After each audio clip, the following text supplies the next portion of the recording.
Are you ready for the review of WrestleMania Night 2? I hope so, because I've got YouTube's The Botch Guy joining me to talk about everything that happened on Night 2 of WrestleMania, including Roman Reigns retaining the Universal Championship, a really disappointing Fiend versus Randy Orton match, and of course everything in between. Let's get everything going right now. Welcome to the WWE Podcast, your number one source for the latest in WWE news and straightforward analysis. Are you ready to get this thing going? Give me a hell yeah! I said give me a hell yeah! Then let's get this show started right now. Oh yes, WrestleMania. WrestleMania, guys, is now over.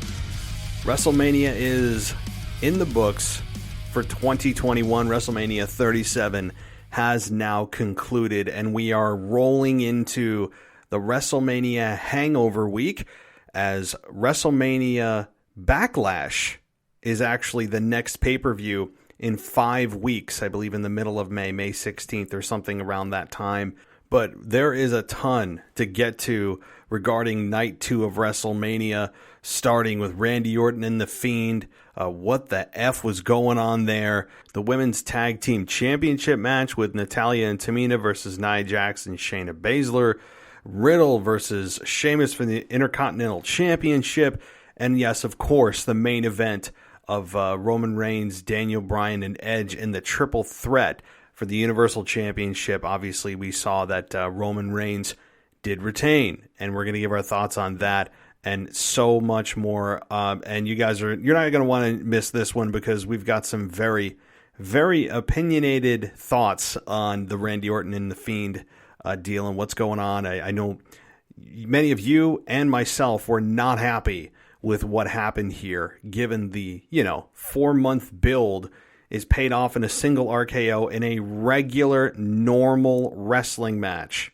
It makes less than 0 cents. But before we get going, guys, head on over to YouTube, subscribe to The Botch Guy. He does so many damn videos that are so great. I mean, they're only 1 minute to 2 minutes long, so you don't have to dedicate a bunch of time. He covered so many funny things that happen and serious things that happen at WrestleMania. He even did almost a 2-hour live stream covering the weather today for WrestleMania, and it's just all around a very entertaining and easy to watch channel on YouTube, and he's trying to get to 70,000 followers, or 70,000 subscribers rather. So help him out. Head on over to YouTube, look for The Botch Guy, and hit that subscribe button. And that's the best way to support him on his channel. So last thing here, guys, before we get going, if you want an ad-free experience and a whole lot more great perks, head over to Patreon/WWE, patreon.com/WWE podcast. They also have an app for Patreon, or just use the web browser, search for us, and you get no ads or anything like that. It's very streamlined. And again, a ton more goodies are coming there. I'm still working on developing, really revamping the thing. No, I'm not increasing prices. Okay, I'm not increasing prices. Everything is, remaining about the same, or even coming down in some cases. So I'm just going to be adding a ton more in terms of benefits over there, video and direct connection to me, and coming on the show, that kind of thing. All right, well, let's just get to it, right? That's what you're here for. You're here to listen about WrestleMania, our thoughts and review on Night 2 of WrestleMania. I think you'll be highly entertained by this review by YouTube's The Botch Guy and myself. But just a little bit of a disclaimer: we didn't do a live review show simply because, number one, the audio wasn't great coming off Blog Talk Radio, and some people were complaining about the audio on Night 1. You can't skip forward, and I also experienced that, but I really have no clue what is up with the audio. That I looked on my end, I'm not sure, but it's there. You just kind of let it play out. The skip button, it hates the skip button. I don't know why. I didn't even know that's possible, but this should be much better in terms of audio quality, and there should be no issues. So let's get to it. The Botch Guy and myself covering Night 2 of WrestleMania. I will be back on Tuesday night for your Monday Night Raw after WrestleMania review. Now, obviously, it won't be the same with fans not there, but it'll still be Monday Night Raw after WrestleMania nonetheless. So I'm looking forward to that, and then kicking things into the WrestleMania hangover week with the rest of our great co-hosts covering the WWE shows and AEW for that matter, and bringing on some co-hosts throughout the week. It's not just going to be myself. We're having a co-host almost every single show that we're doing, or at least that I'm doing. So it's going to be a blast as we wrap up WrestleMania this week. But boy, oh boy, you guys are going to have fun with this one. Enjoy it, and as always, I'll talk to you next time. Okay, welcome to Night 2. WrestleMania has concluded. It is now behind us. We are going to talk about everything that happened in Night 2 of WrestleMania, or as they dubbed it, Sunday Night WrestleMania, or WrestleMania Sunday Night. It's Night 2. We've got the Botch Guy, YouTube's The Botch Guy, here to discuss everything that happened, the good, the bad, the indifferent, all of it. Welcome back. How's everything going, man? Did you enjoy WrestleMania? Aren't you sick of me yet? Hey, I love the show. We'll definitely chit chat about it. Thanks for having me once again. For all the people that don't know who I am the Botch Guy on YouTube. I do a lot of comedy and different type of wrestling topics on there. So if you guys want to do me a big favor, I would highly and genuinely appreciate it, and head over there and give me a sub. I promise I'll entertain you guys as best as I can. And thanks again, Matt, for having me. It's going to be a good show. Absolutely. And guys, you will do yourself a favor by going and subscribing over on YouTube. You will. It's been really a blast to watch you throughout the WrestleMania weekend and doing weather report updates and everything else. It was like almost a 2-hour stream today. Yeah, so for people that don't know, I'm not sure.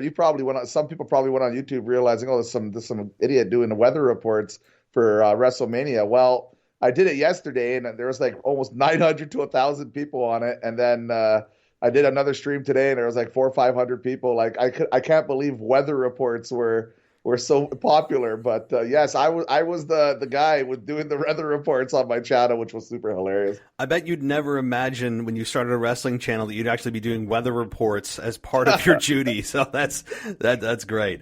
I didn't know I was gonna do a podcast with such a celebrity like yourself either. So yes, that's how people would definitely frame me, a celebrity. Yes, but all right. Well, I want to dive into the card here, and there's a lot to get to. We've got some really great stuff to talk about, and we have some not so great stuff to talk about. At least from my end here, and you don't like to be negative. I'm not a big proponent of being negative, just be negative, but the Randy Orton and the Fiend match that started off started off WrestleMania had so much potential, or it had so many question marks behind it. There were no stipulations. The match was essentially built for the better part of 4 months when he lit the Fiend on fire. The Fiend came back, and he was not in his burnt skin suit, which I understand why, because it probably couldn't be an outfit he could wrestle in. It was probably not wrestling friendly. And so he was reborn, as they showed us that graphic of him being reborn. So I get it. His mask was slightly tweaked. He had a new vest on. So there were some alterations, but I was sad that the burned Fiend look went away.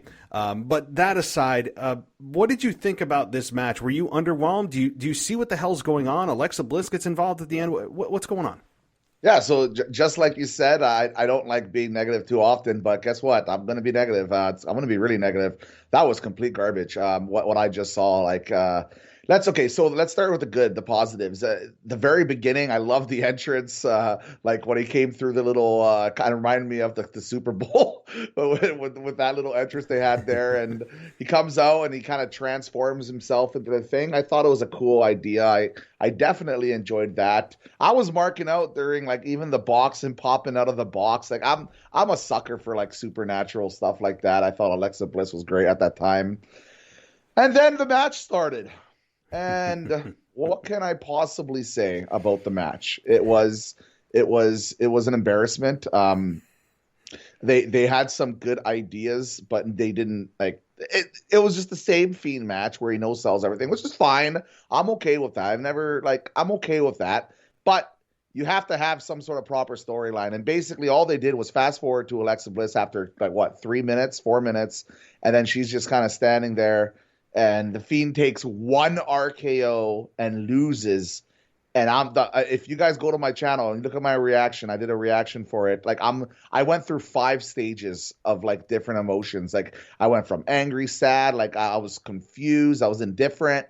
And then they turned off the lights and I thought, oh, they're going to do something, right? Like, oh, it was just like a trick, right? Who cares about the finish because, whatever. Well, no, they didn't do anything. The fans were all booing. The fans were really pissed off. I was upset. I did get over it. I'll tell you my theory after this, but I'm curious what you thought.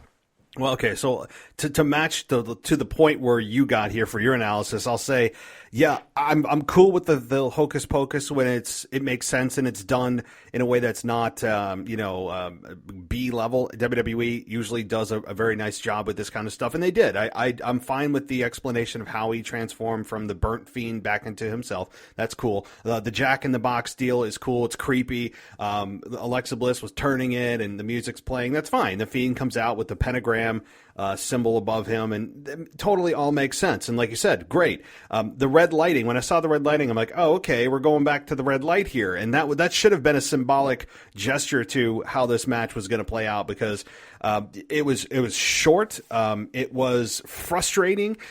It was probably one of the worst payoffs to a big, long-standing angle match at WrestleMania ever.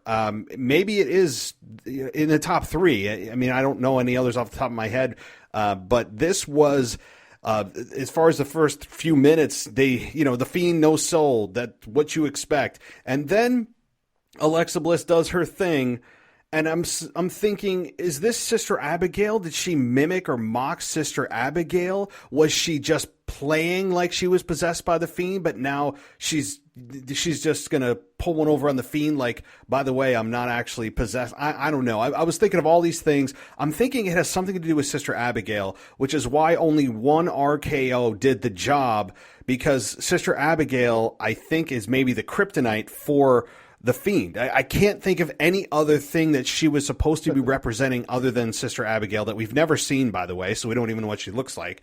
But that's my thought. And having Randy Orton beat him, the fans are like, what the F? Like, what's going on? You could hear that audible groan in the arena. People spend all this money getting there, and people that are excited for this angle, it's over in 3 minutes. And by the way, the Fiend loses to one single RKO after taking, my God, pedigrees and chairs to the back. And I mean, he was unbeatable, being set on fire, and one RKO does it. So what do you think about that with Alexa Bliss? Okay, so I have a theory. So the way I'm thinking that it's going to work here is, I don't think that was the Fiend. I think that was kind of like an imposter, maybe like a Bo Dallas dressing up as the Fiend. I don't think that was the Fiend, and I think Alexa Bliss knew that, and that's why it only took one RKO, because that's not the Fiend. It's never been the Fiend. The Fiend is still roasted. The Fiend is still technically dead.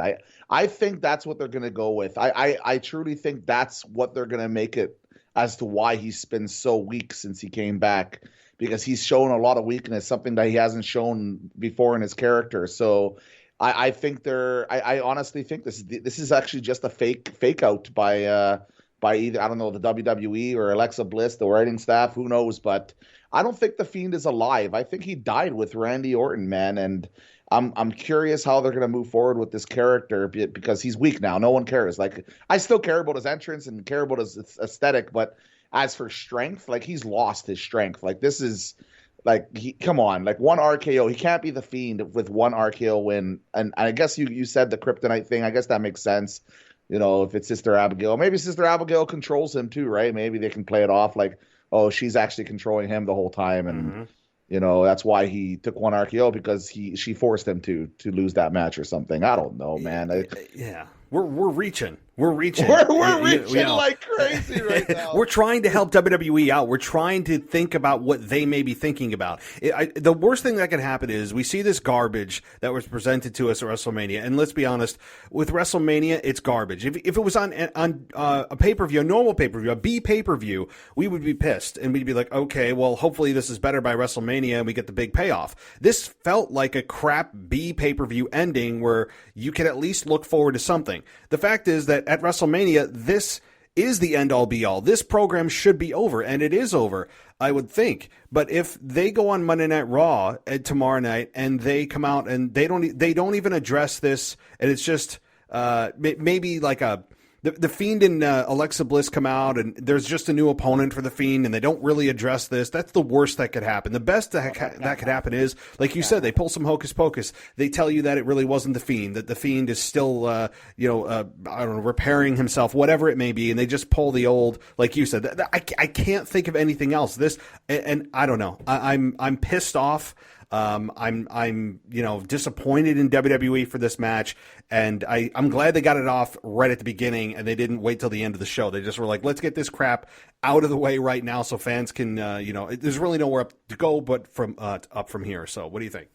Yeah, well, that's why they did it at the beginning of the show, because whoever wrote this is like, let's just get rid of this. You know what I mean? Mm-hmm, mm-hmm. And I truly, I think it's ridiculous. I think they have to explain it. There has to be some hocus pocus stuff going on there, because it doesn't make any logical sense. And I think that we can leave it at that, I guess. Yeah, no, it doesn't. I mean, I could ramble on about this forever, and I really just. It makes me angry, because we came off of a night that was so damn good from last night. You're on a high. You're thinking this is going to be great. You're looking forward to. There's got to be some wacky stuff going on. They're going to have a 15-minute back and forth, or the Fiend is going to no sell for like 10 minutes, which is what you expect. But man, this just flat out pissed the fans off. It was nonsense. But let's move on and to a match that's really, I don't think, was nonsense. And that was the Women's Tag Team Championship match with Shayna Baszler and Nia Jax defeating Natalya and Tamina.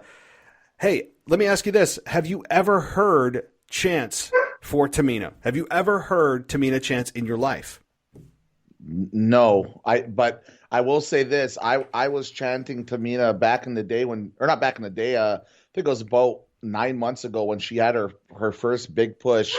And I thought she actually looked really good. Remember that one little run she had there? Yes. And I thought she looked pretty good. So, no, it's very rare to see it. That's for sure there, Matt.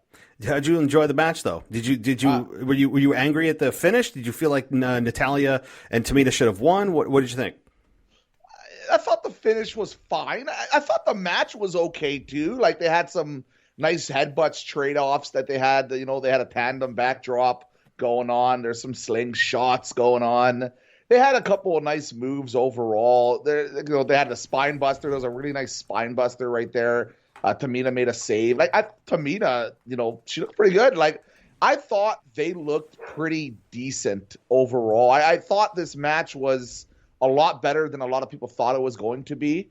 And my respect, again, just it keeps going up. Like, I feel like this women's division, I feel like they're a lot better than a lot of people think. And I think the problem is they just don't have the opportunity to really showcase themselves. Like, this is the best Tamina has ever looked in her career, and it's not even remotely close. She's obviously put in the time and the effort. And Natalya has always been technically good. She just can't find that gimmick right now, right? So, I don't know. What did you think about the match? I thought it was I think what made it really special, at least as special as this could be, I guess, is the crowd was there, and the crowd was really behind, particularly Tamina.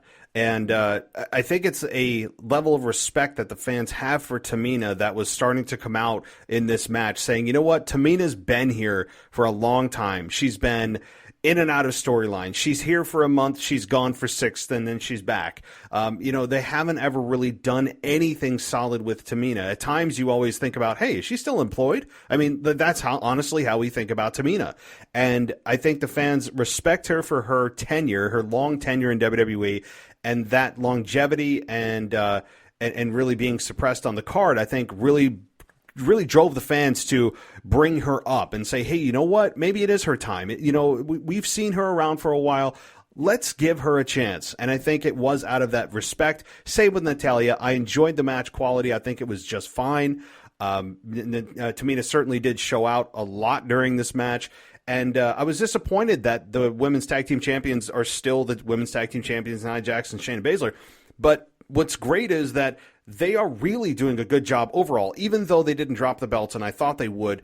the biggest winner here is the women's tag team division that is suddenly becoming extremely competitive. I mean, out of nowhere, you have two legitimate teams, not just people that are thrown together just to create a team so they quote have a tag team division.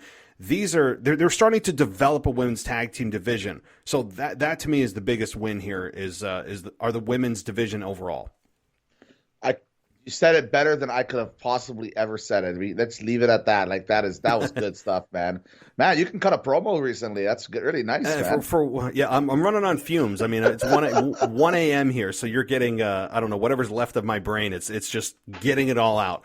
I feel you too, man. The amount of work we've been putting in is kind of crazy. Once Tuesday hits, I know there's NXT there too, and I actually think there's going to be some big NXT stuff coming down. But you know what? Like Wednesday and Thursday, I am having the most relaxation session I can possibly have. I don't care. Take a day, man. I have to go buy a hot spring for a couple $100. And that's the thing. No, please do. I may do the same thing. Take off work. Or I may take off work. I don't know yet. But people don't understand. I mean, people think that you just put out this content and it's super easy to do and it just takes no time. And whether you're doing what you do on YouTube or you're doing a podcast, all the wrestling podcasters out there, all the wrestling YouTubers out there, all of us can agree it is not easy. It's a labor of love. We love it. We're not complaining, but man, it takes a drain on you, especially pay-per-view weekends, and much less a wrestling pay-per-view, WrestleMania pay-per-view. So we love doing what we're doing. Don't get us wrong, but like it's just like any other job. If you have some big event about to happen, it can get quite stressful, and you don't know how it's going to go. Like you have your amazing podcast radio, and you don't know how your hits are going to go. You just hope for the best, and obviously things have been going really well. And even with my YouTube channel, the Botch Guy, like I don't know how it's going to go. Like one video sometimes does awful, and the other video does amazing, and it's you don't really know until you kind of put in the work and see, right? Mm-hmm. It's very unpredictable, right? And those mysterious YouTube algorithms, yes. They would drive you nuts. Legendary. You should have seen my old stuff. I used to drop an F-bomb on like every video, and then I'm like, I realize I can't do that anymore, or else they're not going to pay me ad money. And the ad revenue gone. It's hard to put a roof over my head when I'm not getting paid for it too, right? So yeah, exactly.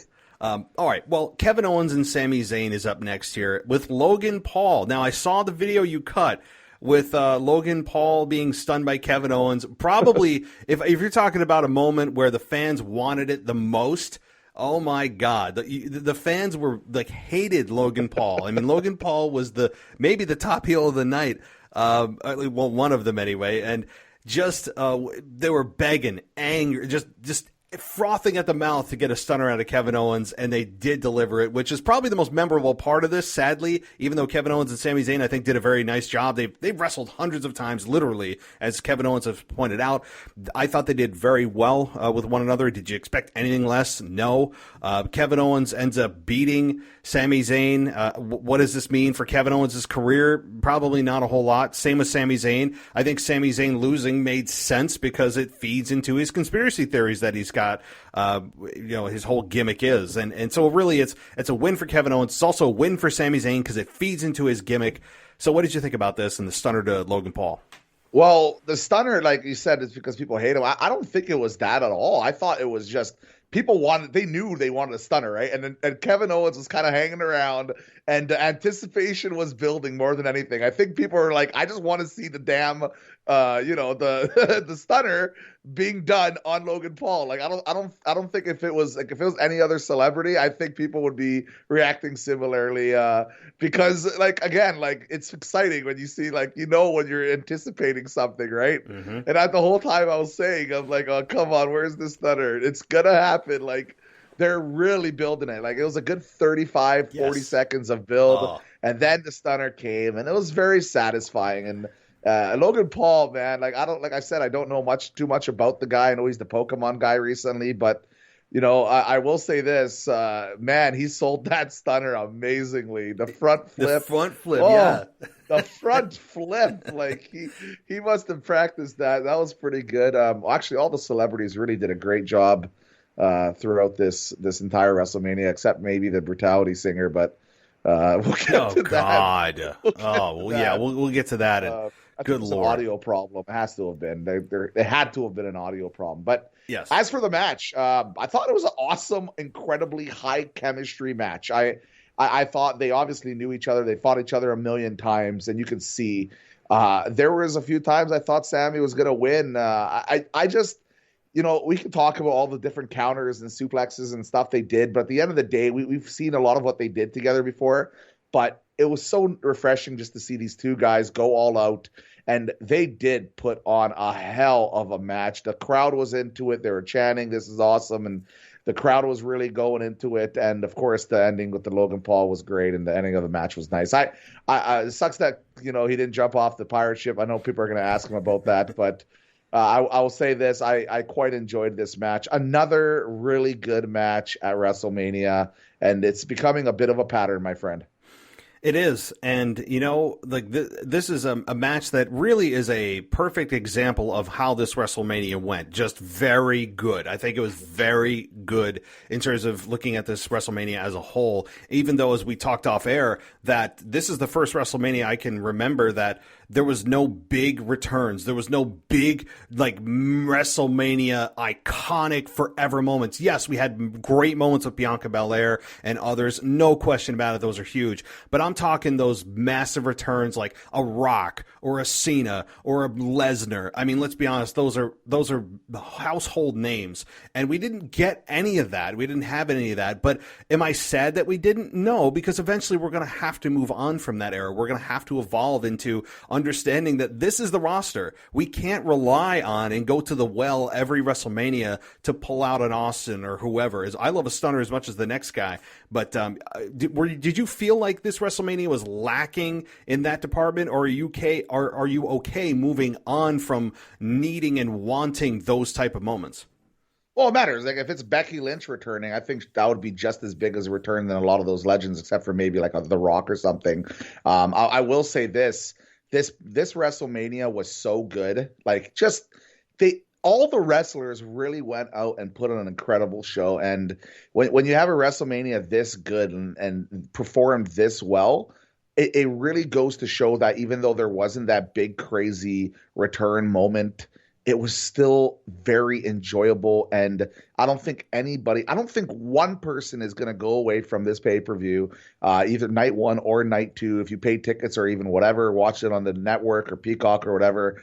I don't think there's one person that said, you know what, this is garbage, it was bad, and it wasn't a good WrestleMania. I think it was just a very solid WrestleMania. And I think when you have good WrestleManias and you don't have those crazy big moments, I think it's perfectly fine, and I have a weird feeling there's going to be some crazy big moments tomorrow. It's happening for sure, no doubt about it. Even though fans won't actually be there, which will be sad. We're back in the critically acclaimed and award-winning Thunderdome. We're not going to have live people there, at least for the short term. It's kind of a tease that fans are back. Yeah, I will say this, Matt. Sorry to interrupt. I will say this. That's it, right? Isn't that the biggest bummer? Like if they go tomorrow and they do have this big return of a Lesnar or a Becky or something completely unexpected, or The Rock or whatever, that's not going to happen now for sure. But like if any of those things happened, man, like can you imagine if they just did it the night before? Like I understand it's supposed to be the finish and Raw is supposed to be the beginning, but like there's fans there, right? And it does make me think, well, I'm thinking there's going to be a big return, but at the same time, like, why would they do it not in front of the fans? Do they want to control the reaction, I guess? Like, who knows, right? Yeah. I don't know. I don't know. And like you said, if that happens, you're going to say, well, what the hell? Why wouldn't you have rewarded the fans that are there? Give them the live in-person pop. I mean, who knows? I don't know. I hope that the fans in attendance got their money's worth. I think they did. And what made this WrestleMania, as you said, it was really good, very good, is not necessarily the storylines going in, because I think the build on a lot of the stories were lackluster or just like a joke. But what made it really good was the effort by everyone. I mean, the effort on everyone's parts and the execution of the matches made you forget for some of these how bad the build was. I mean, for example, Strowman and Shane McMahon, Bad Bunny's match, all those. I mean, I really despise the buildups for those two particular matches, and I came away thinking, positively about them. So it goes to show you that the wrestlers can overcome a lot of garbage buildup because the fans forget about it when you get in the ring. And if you just tell your story in the ring, I think that overrides a lot of the garbage that can precede it. So I don't know. All right. Any thoughts before we move on to the next match? No, that's good because I really want to talk about this Riddle Sheamus match. Yes, wow. That's what's next. Wow. So take it away. I've said this on here before. I've said it on my channel. I've said it everywhere. Sheamus right now is doing the best he's been in his entire career. He is absolutely spectacular. The work he's putting in, clearly he got rewarded here. Like this is because of the work. This is because of the hard work. I think Vince McMahon is just a big Sheamus guy. And after seeing him put in the work, I think he said, you know what? It's time to give him something else here because he's been unbelievable. And he just had another really good match with Riddle, who as well performed extremely well. These guys have some very nice chemistry together. There was this massive belly-to-belly suplex. Matt Riddle hit a jackhammer in the middle of the match. And if I didn't have so many videos, that would have been a video for sure. If it was on Raw and SmackDown, for example, because, it's harder to show actual video when it's a pay-per-view. But, I thought there's just great offense, both matches. I know there was a little bit of a botch. During the match, they're trying to set up a big spot on top. But Sheamus is so smart. Like, he played it off really well and had a nice little move there. And then, of course, the mid-air, variety bro kick that broke Riddle's face and he's bleeding everywhere was just brilliant. I absolutely another really good match at WrestleMania, like WrestleMania quality match. No joke. You know what? They lived up to the wrestle part of WrestleMania. Like that, it's not entertainment mania. This is WrestleMania, and that's exactly what Sheamus and Riddle did here. Sheamus, again, like you said, has been the unsung hero over the last several months now. I've always thought of him as a B plus guy. I think he's starting to creep a little higher in my mind for whatever that's worth, which is exactly 0. But it means a lot to me, man. It means a lot to me. Okay, and all your listeners here. Awesome. Well, I was really excited. I wasn't excited going into this necessarily. I was more excited coming out of it, and they got me involved in the match as they went along, and that's to me a telltale sign that they are doing their job by bringing me into a match that I'm kind of lukewarm about going in. But it was as physical as you could have imagined it being, even more than that. They were laying their stuff in. My God, there's no way to fake any of the stuff that they did with the physicality part of it. Riddle got busted. There was a botch. I didn't really care. Sheamus did a nice job of improvising, and I think he threw Riddle down or did white noise without doing it on the top rope, and then just did a knee drive into him from the top rope. He did a nice job of covering that, and the announcers did too, where they always say he couldn't quite get him up or a modified this or that. I mean, that's fine. Botches are going to happen, but I loved this match. It was, you talk about wrestling, it's like going back to a old school pro wrestling, just physical. It's not really ballet here. This was just bust ass, and I loved it. And congrats to Sheamus. I think it's more than well deserved. He hasn't had a title run in nearly 2 years, so I think he's going to hold this and hold it for quite some time, and probably have a rematch with Riddle at what are they calling it? WrestleMania Backlash in the middle of May. So, is that what they're calling it? Yeah, it's WrestleMania Backlash. Yes, not just Backlash. Yep. But how does that work? Because it's the backlash from WrestleMania. But we all know that's implied. Is that the next pay-per-view? Yes. It's called WrestleMania Backlash. Normally it's just Backlash. No. They added WrestleMania to Backlash, as if we didn't already know that the Backlash is from WrestleMania. They have to add WrestleMania to it to, I guess, squeeze as much marketing out of the WrestleMania name as possible. Yes, that's the actual name of it. Yeah, that's dumb. WrestleMania should be WrestleMania. I'm not going to call the next after Royal Rumble. I'm not going to call it the Royal Elimination Chamber, right? The Rumble, the Elimination Chamber. It doesn't make much sense. That's silly. I didn't hear anything about that, but obviously you're telling the truth, so I'm in shock right now. I can't believe they're calling. That's like pure milking, you know? Like, Yes. That's like, come on, Vince. Like, come on. Oh, no. And I just confirmed it, just to make sure I didn't mishear it. But I was watching. I'm like, no, that can't be. And they said it again. So, guys, it is. You just search WrestleMania Backlash, and it says that it is a pay-per-view scheduled to take place on May 16th, 2021 from the WWE Thunderdome in the Yuengling Center in Tampa, Florida.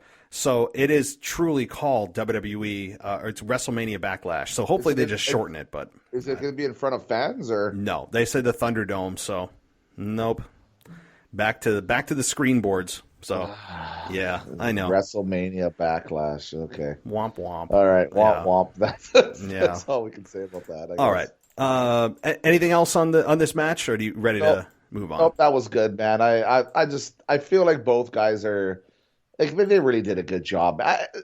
There's so many characters I'm interested in. Like, even the next one we're going to be talking about. Like, this is another good one.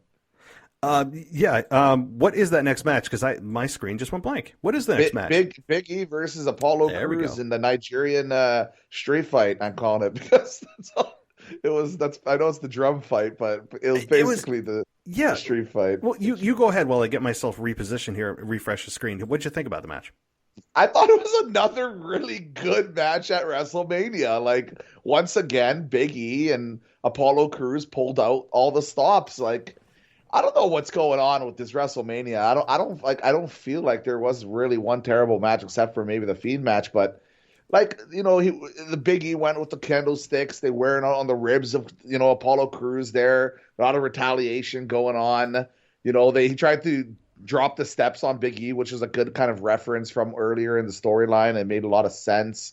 They had that Uranage suplex, you know, from the ring apron there. I think that was really, really nice. You know, they had the Big E hit the big ending.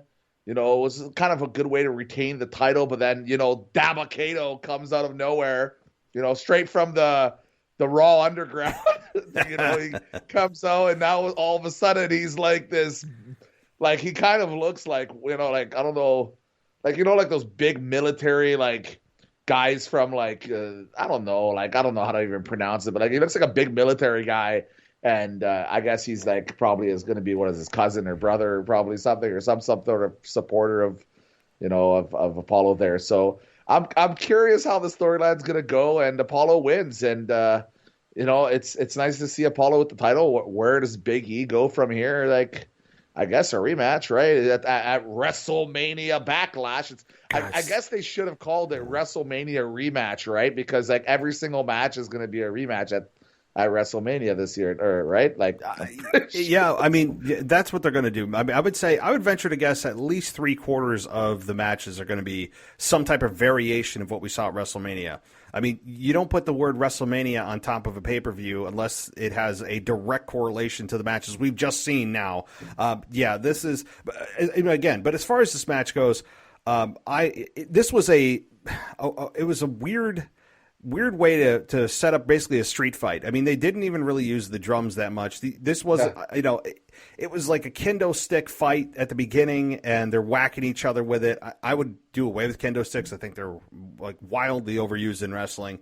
But I did hurt. Yeah. Oh God. I'm not saying no. They hurt like hell. Yeah. And you know what? Like, I tell my wife, like, I'm like, okay, I get it's fake, it's scripted, I get it's thing, but, like, whenever there's candlesticks, like, I want you to, like, just look at their bodies after the match. Like, they're always destroyed, right? So, yeah. No, they are. And, you know, it's funny when you mentioned Dabba-Kato. Well, apparently Corey Graves and Michael Cole had no idea who he was, because they were saying, like, they're like, who is this guy? Even WWE's Twitter account, go look at it.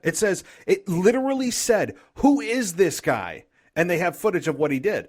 I'm like, are we all supposed to play dumb? I guess what they're doing is just rebranding his name and pretending that Dabba-Kato didn't exist in Raw Underground. So they are playing it. They're going to give him a new name, and they don't want us to remember he's Dabba-Kato. So look out for that. But as far as this match goes, they beat the hell out of each other. I think it was the right move to have Apollo win. Yes, Big E had the match won, but with, we'll call him Dabba-Kato. Dabba-Kato comes out and spoils the match for Big E. Apollo is going to go on, I think, a really nice run here as champion. And as I said last night on our show, I don't think this is a bad thing for Big E. He had the match won. He's not hurt by this at all. In fact, I think he's elevated. He has somebody to still continue to shoot for. He's probably going to get a rematch for the IC title at WrestleMania Backlash. God, I hate saying that already. And just don't. I'll just say Backlash. I'm just going to say effing Backlash because there's no such thing as WrestleMania Backlash. So, but my final point is, though, is I think that this is going to be a really good thing for Big E because once he loses the rematch at Backlash in a month, then he can move on to bigger and better things. I think that him losing the IC title may not be the worst thing ever for his career, and I love what Apollo's doing right now. Yeah, but I the drum fight, like how many times did they actually use the drum? Honestly, I don't know. Never. Like, I counted Never one at the beginning, right? Oh, did they? I must have missed it. Maybe he dropped the drum. And then it went boom, like it's a drum fight. Like, shouldn't you? I don't know. Use the drums. This seems pretty logical. I mean, it looked like a Symphony of Destruction match that have been used several times in WWE. I'm like, that's basically what this is. I'm like, this is a street fight with drums that you're not using. I don't know. It was bizarre. So it's bizarre. Yeah, I don't know. Very bizarre match. But again, I thought it was a good match, and Dabba-Kato looked pretty strong. I thought he looked fine. I guess he's not going to be called Dabba-Kato now, right? He's probably going to be called something else. He'll be given his Nigerian name. I don't know what that is. Well, I don't even want to guess. That's how you get cancel cultured, my friend. Yeah. No. I'm not even going to guess. I'm not even going to guess because I'll mispronounce it or offend or say something wrong. No, it's a trick. It'll just be a Nigerian-based name, a very respectful Nigerian-based name. Right. That's all I know. Yeah. All right. Well, I want to move on to and I want to move on to Asuka and Rhea Ripley, and you have some comments about Rhea Ripley's entrance music or the band that was playing for her. So go ahead. What happened? What happened to the okay, so obviously if you guys I don't know this lady. I'm sure she is an immensely talented lady. And I think Rhea Ripley has one of the best entrance songs, literally in the WWE. It always hypes me up. I don't know what happened, but it sounded just so disappointing. I think there was audio technical issues, there had to have been, because she was screaming into the microphone and not singing. She was just screaming into it, and none of the reverb or anything was going on. So she was just screaming the song, and that's what it came off of. And I even saw Rhea Ripley laugh at one point when she was near the end, and I don't know if she was laughing at that or laughing at something else, but I feel deep down she was laughing at it because it really was kind of silly. But no, it was not the best. I never want to hear that song live ever again. Nope.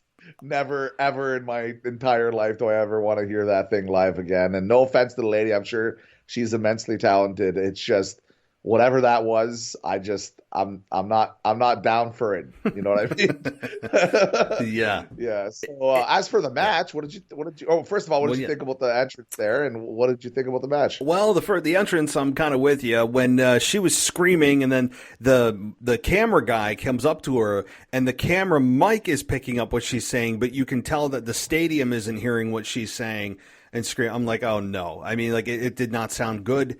I'm not a fan of this band, although I like her entrance music. I don't know this band's I don't know their albums. I don't know anything other than, hey, it's Rhea Ripley's entrance music, and so I mean it's whatever. I don't this didn't sour the match for me. It was just one of those moments. I'm just like, nah. I could probably do without this. To me, it doesn't make it more special when the band comes out. I think it's whenever they do this, and WWE has done this a lot for this WrestleMania. They bring in the bands or whoever to sing the entrance music for the particular performer, and as from home, the viewer, and this is just me, I don't find it that much more of a added value to their entrance. I think it's more for the talent that feel it's really cool that they have the band coming in to sing their song or whatever.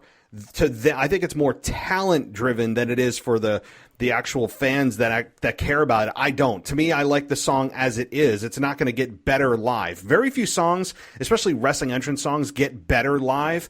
At least maybe because we're used to hearing it one way, and I don't like when live bands do it I mean, I don't know. Maybe that's just me. But did you like you said, you'd rather have a radio edit than the actual band come back? Yeah. Yeah. Well, for that specific song, I think there's audio problems because there's no way it was supposed to sound like that in my personal opinion. I just don't. I don't feel like it was supposed to sound like that. No.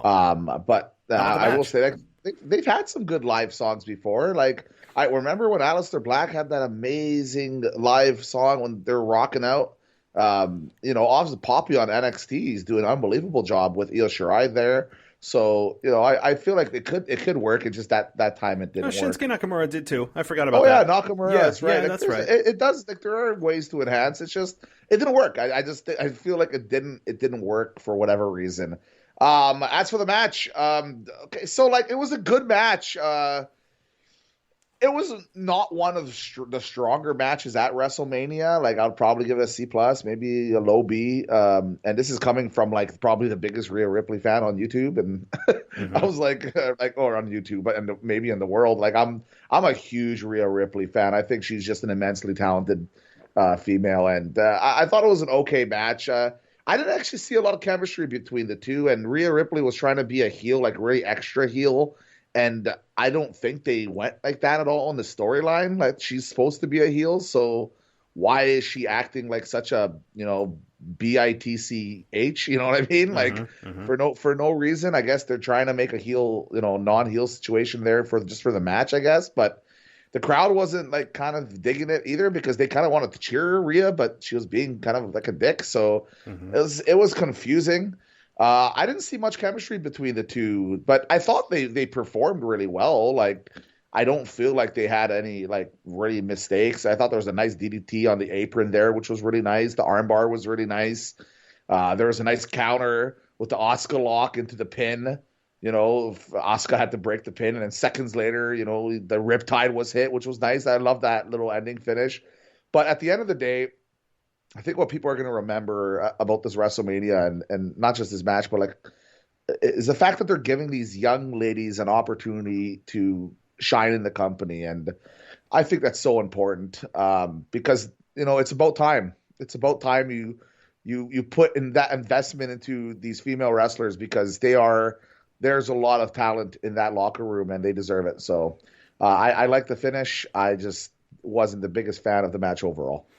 Yeah, I think that's how most fans feel. I tweeted this out too. I said, good match, good result, good booking. I said, but why do I still feel like I'm underwhelmed? And I think that I believe that that's how most fans generally feel. You may have some people that hate it, some people that thought it was the best thing ever. But especially the problem is that you take this and your mind immediately compares this to, Bianca Belair and Sasha Banks that put in an absolute classic the night before. It's really hard to, again, when you set the bar so damn high, your mind now has the bar that high and subconsciously you're judging it against that even if you don't think you are. So there's that working against it. And the fact that, they didn't have a whole lot of chemistry. They're great individual performers and the moves are just fine, but there's that intangible chemistry. And I didn't really feel a whole bunch of it like you. And maybe that's also what was missing. But, again, no complaints on the match itself. It didn't have that it factor. It didn't have that chemistry. Rhea Ripley winning, I think, was extremely predictable. That's not bad. Predictability is fine if it makes sense. And Rhea Ripley having the Women's Championship, the Raw Women's Championship, finally making that belt feel like it's relevant again after being hidden with Asuka for 6 months, which is really inexcusable, as I've said. Rhea Ripley is going to bring relevancy back to this championship. She's going to add value to the championship. I think she's going to have a whole new cast of women to work with. If she's going to stay heel, we'll see. Then she does have a lot of women to work with. I think what I'll take away from this match is beyond Rhea Ripley winning is how much stuff kept falling off of their outfits. I mean, Rhea Ripley's like chains were coming off, like all these, they were like disintegrating, and I'm like, oh boy, it just kept happening. So. Hey, no sneaking peeks, my friend, okay? Well, no, it was on her pants. I mean, it was on her thigh, so it wasn't in an area that that could be jeopardized. So, It was Rhea Ripley, like, I guess she's going to be a full-time heel now. So I'm just trying to think, like, who do you think that is going to be her next opponent now? Like, is this the rematch at WrestleMania rematch again, or? So Asuka is probably going to be the first up. I think Asuka is going to be in that Backlash, the Backlash match. I think she's probably going to be there. I mean, outside of that, when you look at the roster, you do have some women that are in tag teams that you could break up. I mean, Shayna Baszler, although she's also a heel, I mean, maybe she doesn't immediately go for Rhea Ripley. And, I just can't believe that Rhea Ripley or Nia Jax and Shayna Baszler are still together. I figured that they would go and be separate already and break up at Mania. But, yeah, I mean, outside of doing a shakeup or maybe bringing in some new NXT talent, it's there's a roster there, but the problem is a lot of them are heels. And I don't know if you can work with the heels when she's a heel. So either you do a flip tomorrow night and have her be babyface, or I don't know. It's an interesting dynamic because you also have a lot of women that have never gotten an opportunity. Mandy Rose, for example. I mean, you have Mandy Rose, Lana, of course, but I don't know. Maybe they could do a tournament. Maybe they could get a multi-woman match. What do you think? I have no idea. Yeah. Usually I always have an answer for something, but I really don't know what they're going to do. Like, even though the rosters, there's a lot of talented young ladies, none of them have been booked to be strong enough to, have that opportunity to go out and kind of perform at that level against a girl like Rhea Ripley, because you could tell she was refined. Like, even though the match was like a lot of chemistry, the two, like, you could tell she is so talented. Like, the way she wrestles, she really is just an incredibly talented individual. And I don't feel like there's anybody right now, like, as of right this second on this roster that really deserves that opportunity against her, except for, I guess, an Asuka, right? But, Becky Lynch. Becky Lynch could talk. Yeah, I was. But see, like, it's a missed opportunity, right? Because if Becky Lynch was saying it's going to come back, right? Why the hell wouldn't Asuka win then, right? And then you have Asuka versus Becky, and it's such an obvious storyline because of the whole, her giving up the title, right? Like, it just it writes itself, right? So I guess it makes more sense having a heel versus a face if Becky Lynch does come back. But then what? Becky's going to come back and lose? No, she's going to come back and destroy Rhea Ripley in like 5 seconds, right? Like, so it's just I don't want to see that, because I don't want to see Becky Lynch just completely demolish Rhea in their first match back. That's what will happen. Exactly. The timing would be weird. While people would get buzzing, number one, the WrestleMania fans would be like, "Hey, what the hell? You guys couldn't do it the night that I paid like $1,000 to be here," and you would do it at Mania instead of the night after when no one's there except screen boards. So there is that, and the timing would be weird. And you also have to think about when WrestleMania championship changes happen. Typically, WWE, and I agree with this, has a standing rule of holding that championship for whoever just won it for like a 6-month period of time, usually through SummerSlam. That is typically the time frame, because you want those decisions and those title changes at WrestleMania to stick and to hold value and to make it important, make it feel like it actually had impact on the storylines moving forward, not just play hot potato. So the championship changes that happen at WrestleMania typically stick around for a while, which tells me that Rhea Ripley's probably going to be champion through minimum SummerSlam, probably into the fall. Is my guess, until maybe Becky Lynch comes back. Perhaps she goes through everyone on the roster, and then Becky Lynch's music hits, in late summer or towards SummerSlam, and that's when we get it. But yeah, well, that's the most logical thing with Becky Lynch. Or Becky Lynch goes after the other title, right?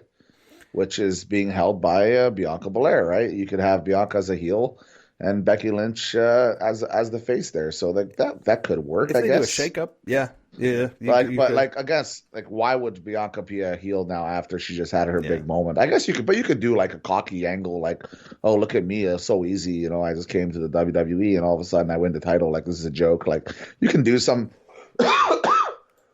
excuse me. Oh, you could do some sort of storyline with that with Bianca, but like, I don't think people will be happy about that either.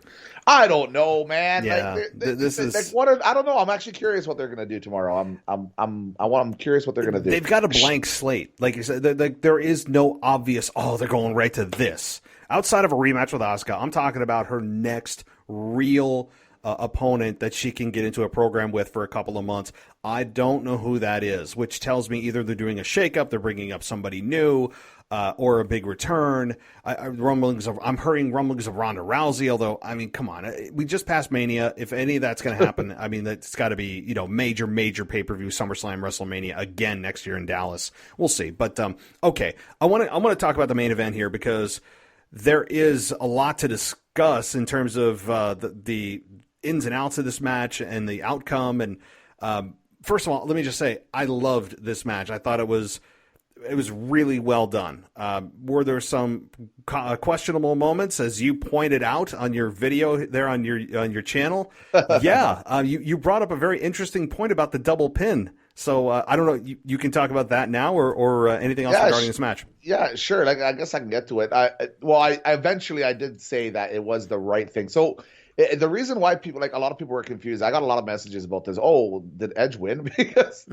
Because technically he was on top of Daniel Bryan and Roman Reigns was on top of both of them. Well, the rule states basically if both shoulders are down from both competitors, then the person pinning is the person who gets the win. So they did a great job. Thank God it wasn't botched, right? Because if that was botched, well, then people can really have that conversation, right? But it wasn't.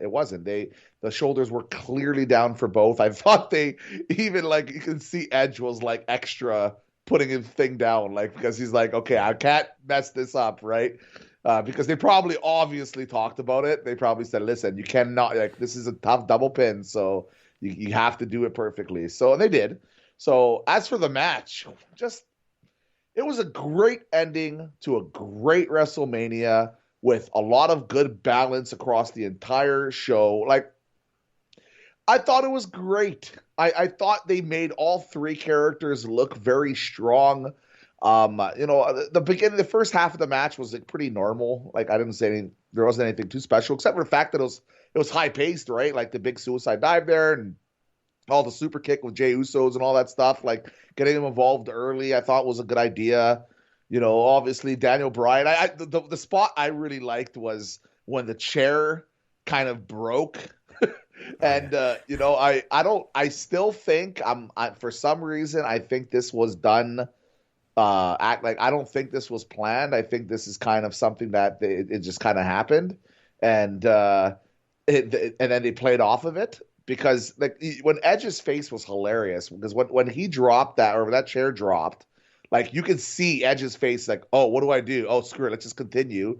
And then when they did the submission spot, like, you could see that he's like, oh, maybe I can just grab the thing and use the thing as a submission, like, to make it look stronger. So I'm curious, what do you think? Was it planned, the chair breaking and using it as a weapon, or do you think it wasn't planned? That is tough. If I was going to be a betting man, I would say that it was probably planned.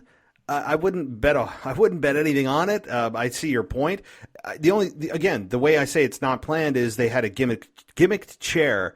And that it was supposed to do that, and then because the visual of that, and for that exact piece of the chair to be there for Edge to do that, the odds are very slim. I mean, that's true. Like in the visual of it, and he can actually use a piece of the chair. That's safe. So my guess is it probably was planned, or they just had the wrestling gods. I'm not talking about JBL. I'm talking about the mythical wrestling gods just play a part in this, and it landed perfectly. I mean, there's also that chance.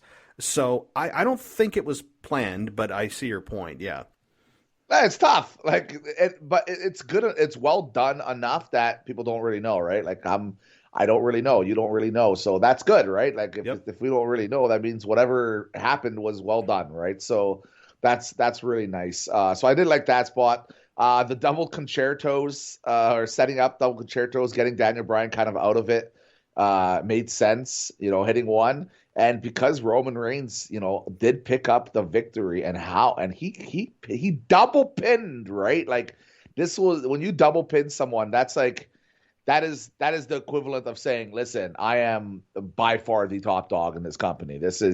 I just took out Daniel Bryan and Edge in a triple threat match, getting double pinned. Like I am the guy, no doubt in my mind. And I think they made him look so strong, which makes me think, okay, now no one's talking about Roman. Like who matches up against Roman now, right? Like there's no one. Nobody. So who's coming. He's coming. I'm telling you, he's coming. Vince is already tickling his fancy. He's really happy. I think it's happening. I think maybe even as close as tomorrow. I think Brock Lesnar shows up on SmackDown. Brock Lesnar shows up, and there you have it. Brock Lesnar versus Roman Reigns. I can definitely see it. I fully expected to hear his music at the end of the night. Yes, Roman Me would too. have, I was waiting because I was like, okay, Vince loves to put smiles on people's faces. He's infamous for that, especially in the main events of WrestleMania. It's the lasting image. Do you really want Roman Reigns to be the lasting image holding the championship where people are pissed? And he's holding it, and I'm like, okay. I'm like waiting for his music to hit, and it never did.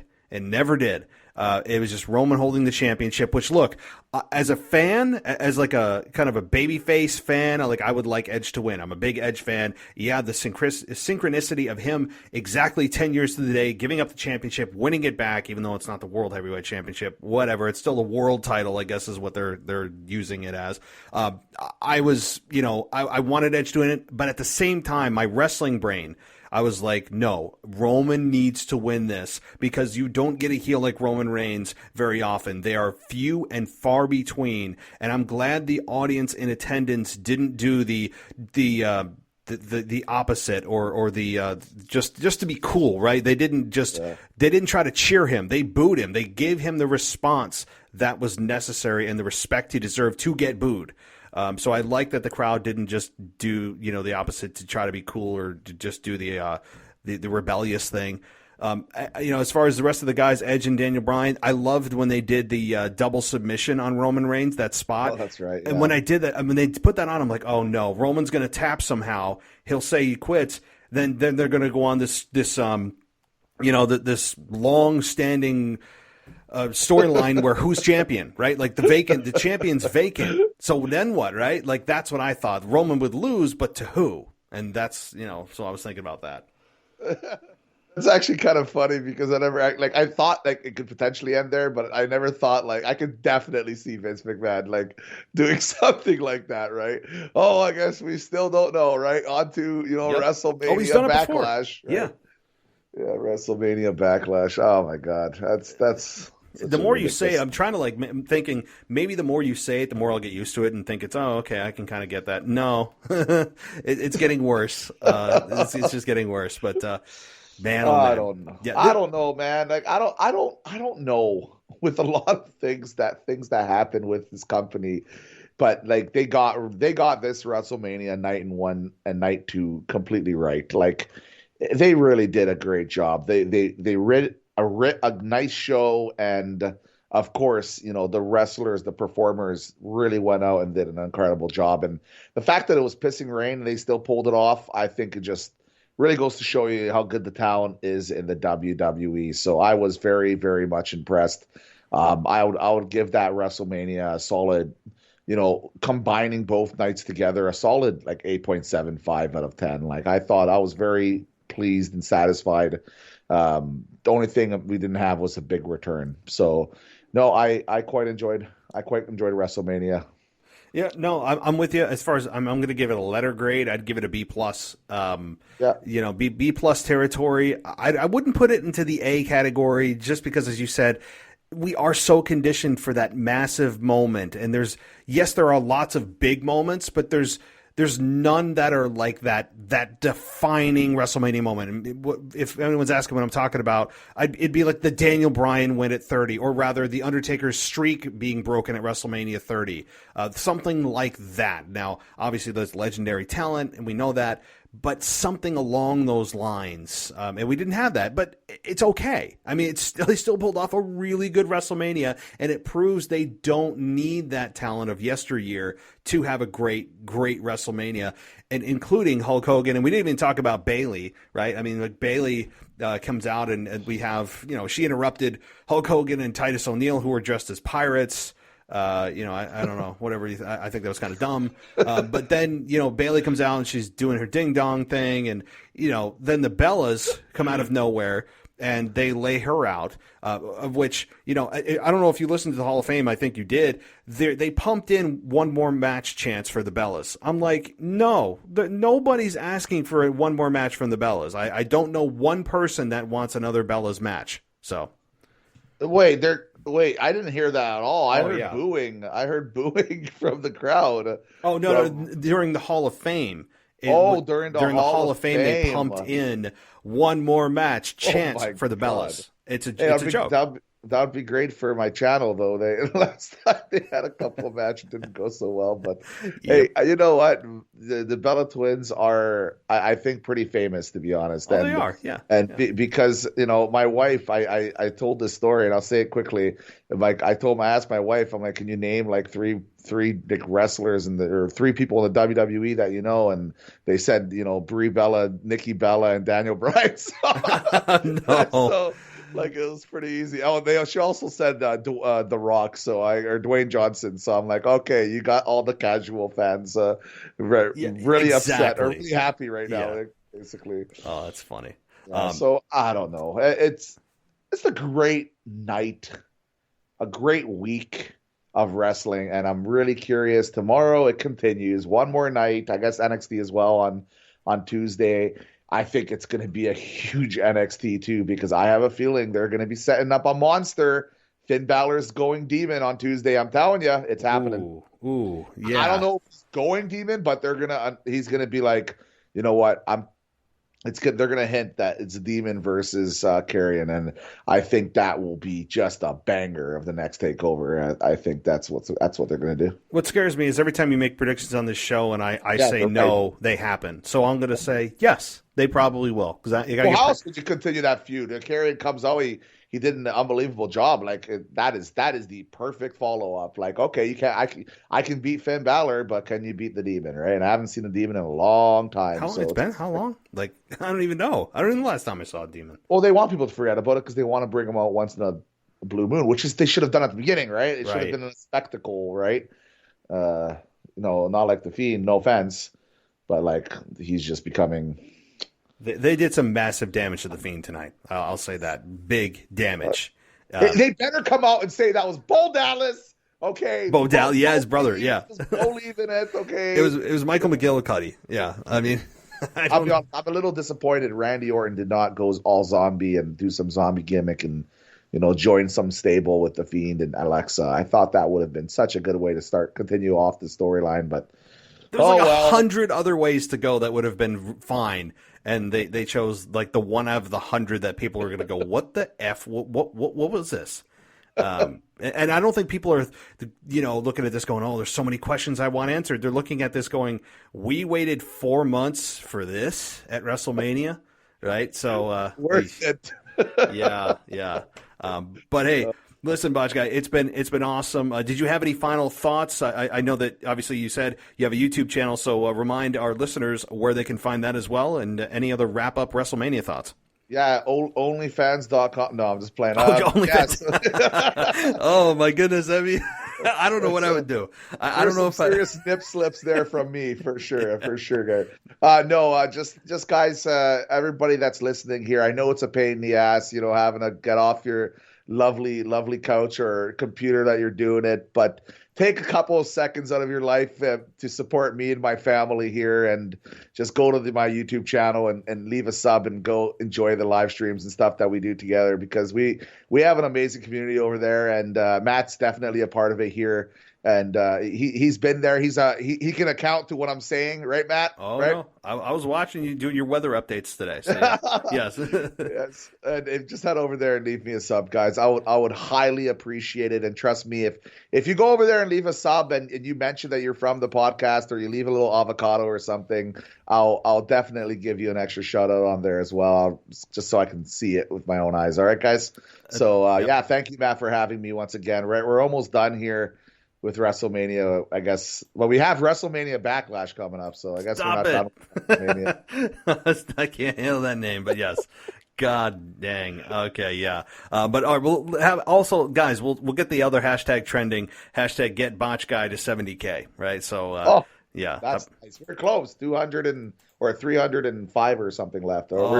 It's right there. It's right there. So almost I will say this: we almost hit 1,000 subs this WrestleMania week, which is insane. Wow.